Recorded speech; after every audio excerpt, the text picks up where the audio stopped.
Communiquer est essentiel pour les chiens, même lorsqu'ils sont privés de certains outils permettant d'échanger. De plus, nos amis à quatre pattes sont connus pour leur formidable capacité d'adaptation. Quelle que soit leur situation et leur handicap, ils sont capables de trouver une solution pour essayer de vivre le plus normalement possible. C'est ce que nous montre l'histoire de Rogie, une chienne sourde, racontée par Dodo. Sa famille pense qu'elle est née ainsi et qu'elle n'a donc jamais eu la possibilité d'entendre un aboiement.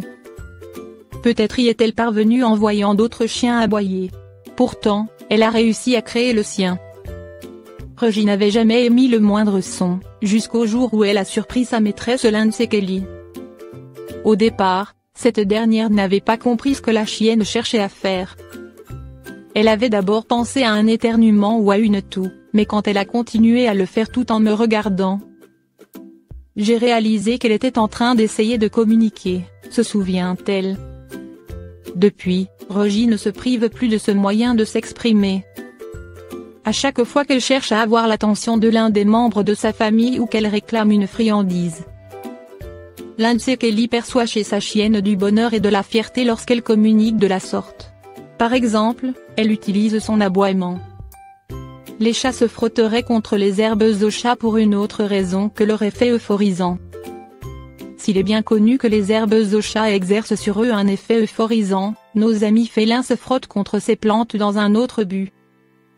Si l'on en croit les conclusions récemment publiées d'une étude japonaise, les chats le feraient aussi pour se protéger de certains nuisibles.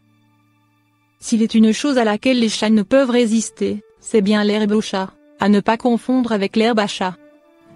Dès qu'ils sont en présence de l'une des espèces de plantes appelées de la sorte, ils se mettent à se rouler sur ces feuilles et à se frotter la tête contre elles. Les scientifiques savaient déjà que dans la catère, Nepeta cataria, l'une de ces herbes au chat, un composé chimique appelé népétalactone était responsable de son effet euphorisant sur les chats, mais aussi de son action répulsive sur les insectes. Or, d'après une nouvelle étude publiée ce mercredi, 20 janvier, dans la revue Science Advance, une substance produite par une autre espèce d'herbe au chat aurait des effets similaires. Il s'agit du matatabi, Actinidia polygama, et le composé qui est associé est un iridoïde du nom de nepétalactol. L'appellation est proche, mais il s'agit bien d'une substance distincte du terpène cité plus haut. Un composé naturel euphorisant chez une autre variété d'herbe au chat. Les auteurs de cette étude, chercheurs à l'université d'Iwate au Japon, ont testé les effets du matatabi sur des dizaines de chats et d'autres animaux, 25 chats adoptés, 30 chats errants, des félins sauvages, chats sauvages, jaguars, léopards, lynx, des chiens et des souris de laboratoire.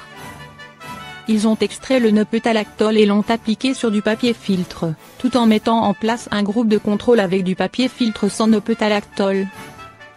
Ils ont ainsi constaté qu'une majorité de félins domestiques et sauvages se frottaient effectivement contre le papier filtre contenant du nepétalactol.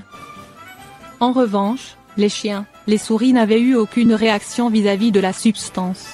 Cela suggère donc que l'attrait pour cette espèce d'herbe au chat ne serait propre qu'aux félins.